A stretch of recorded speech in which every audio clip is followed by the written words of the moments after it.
not tonight, cause you be busy, tell another lie. I done seen this thousands of times. Une fois encore, j'ai décidé de ne pas trop m'éloigner de la direction de la série pour Laoshi. Même si ça m'est arrivé de me demander pourquoi tant de personnes âgées dans la fiction sont si petites. Encore que Laoshi était déjà pas très grand quand il était jeune. Mais j'ai eu envie de lui retirer son côté melting pot des clichés des vieux maîtres chinois dans la fiction.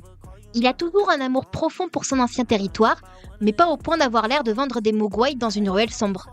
Par contre, j'ai eu envie de montrer un peu plus visuellement son passé de dragon protecteur de Hong Kong. Je lui ai donc ajouté une cicatrice, un œil mal en point et une canne pour sa vieille guibole rouillée.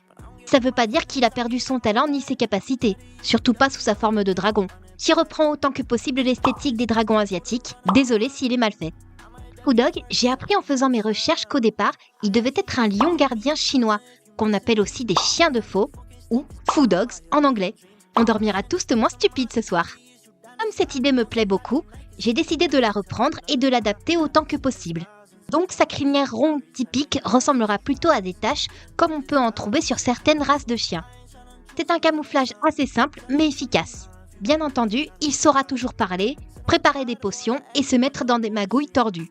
Pour leur rôle dans mon scénario, eh bien Laoshi est l'ancien dragon protecteur de Hong Kong et Fudog était son esprit familier.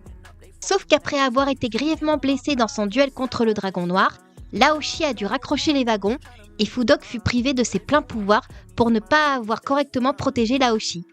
Des années plus tard, alors que Jake montre qu'il a hérité des pouvoirs de dragon de leur famille, Laoshi décidera de l'entraîner pour devenir le dragon protecteur de New York et qu'il soit prêt si jamais le dragon noir revenait.